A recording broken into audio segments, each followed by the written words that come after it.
Hey, welcome back to PewTube. Third episode here. I wanted to take a little time to talk about gas and blowback props. Now, these are really popular with the independent filmmaker crowd because you can get a little bit of slide motion, a little bit of something from the actors to cue off of. But, as long as you don't actually load them with little airsoft BBs, they're perfectly safe.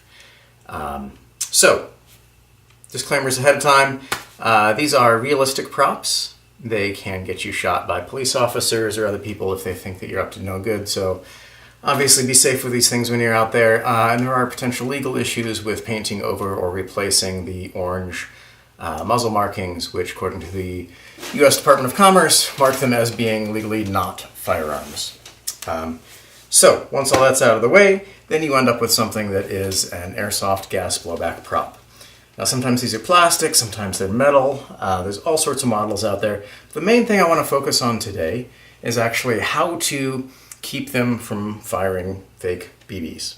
So, a couple ways you can go about that, but the main one that I like to do is to modify the magazine itself. So let's take a look at a couple. So what we have here is this is a WE version of the M&P Smith & Wesson, a very popular sidearm. So once again, gas blowback, you get a little bit of sound, not an actual gunshot sound, but a little bit of slide motion. You can digitally add your muzzle flash and shell casings fairly easily today with a variety of software packages out there. The thing about these, they are made to fire little 6mm plastic BBs, in some cases 8mm, usually 6. Using this compressed gas, which is basically propane. You can even get an adapter to use propane. It's a little bit cheaper. So the magazines themselves have these devices built in that they load up the gas, but they also have a way to shoot BBs. Now here's an example where the base plate broke off this one. I think a customer dropped it. But this shows the unmodified front here. You can see there's this little spring that, I'll bring this up here where you can see, that would feed the BBs. There's a follower up here. This compresses as you load the BBs in the top and pushes them up as they get pushed out of the end. And as with a real semi-automatic, they are designed so that the slide will lock back when you are out of ammunition. So a couple of things you have to do here. Even if you're not wanting to modify your props at all, maybe you're borrowing them for a friend, or you want to be able to use them in airsoft battles later, you still need to be able to convince this thing that it's not out of ammunition. Yes, you could also just hold down the slide lock a little bit, but sometimes you need to be able to do something else with your thumb. So one thing you can do is just take a little bit of aluminum foil or something like that and stuff it in here to keep this follower from going all the way up. So that's kind of a quick and dirty, easy trick to keep the prop from thinking that it is out of ammunition, as well as just another way to make sure that you're not doing something stupid like putting in a magazine that has ammunition in it. But a more permanent solution, if you want to make sure that you're being safe, is to actually remove something like that. So this one that I've been using, you can see actually what I did. The easiest way, in this case, was just to pull out the spring, because I could just put a pair of pliers in there, yank that spring out. Follower is still in there, but it's not going to do a darn thing. So this way it's otherwise intact. All I had to do is pull out that little magazine, and this is now no longer capable of feeding BBs. The prop itself could, if I got a different magazine. These magazines don't last forever anyway. Gas blowback, the seals dry out. They get dropped too many times. Or people trying to do John Wick tactical reloads, and they're dropping their magazines all over. So magazines don't last forever anyway. But that is one way to modify them. Now, sometimes that becomes a problem. So, for example, what we have here is was this Quanju Works, I think? Yeah, Quanju Works Taiwanese version of the H&K USP, which I for a while had a fake suppressor on.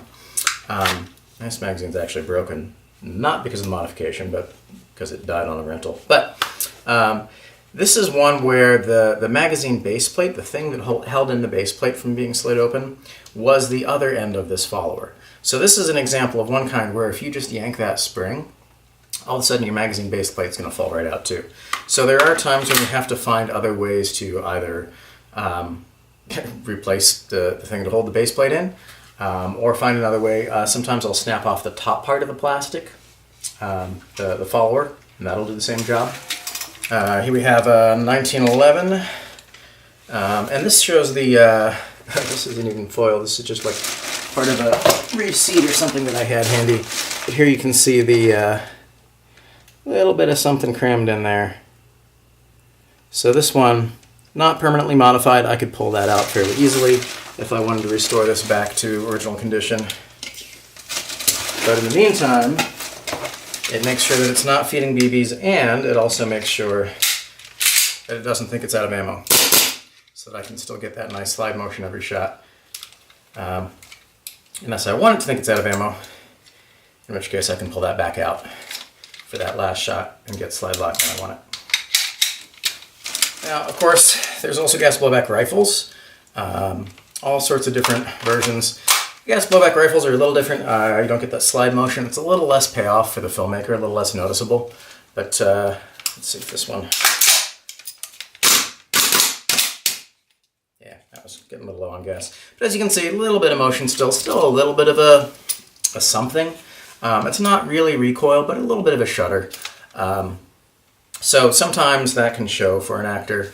On the other hand, if you've got it really well braced, it's probably not going to show up, but you're also justifying why it doesn't show up because you have the prop well braced. So there's a lot of options out there. Can you just fire these, at least in some cases, and not put BBs in them? Sure, you can. I was hearing about a shot of a TV show down in North Carolina that a friend of mine was working on ages ago. Got shut down for like 4 hours because some smart ass had put a plastic BB in one of the airsoft guns. And an actor got hit by it, so they had to shut down the entire production while the crew went around and disabled every single airsoft prop in this big battle scene they were using. You don't want to have to deal with anything like that. And there's also times when you need to be able to demonstrate to your actors, to your crew, to your producers, to the staff at the facility that you're using on location of how these are going to be safe, how you're keeping people safe.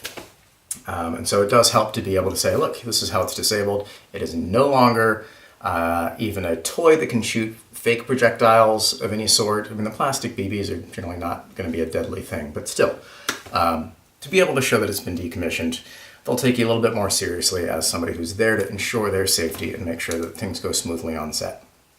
So, this has been a little quick breakdown on gas blowback props from PewTube and Fight Designer LLC. All the stuff that you've seen here today is for rent, as usual, and I'm happy to talk to you about your film or theatrical productions. I have a number of ideas of things I want to do in the coming weeks with this sort of weekly video podcast, but if you have any requests, as always, you can email me, you can comment down below, subscribe below. If there's anything that you've had particular questions about or are dying to know or to see demonstrated, let me know. I'd love to hear from you. Until then, stay safe. Thanks.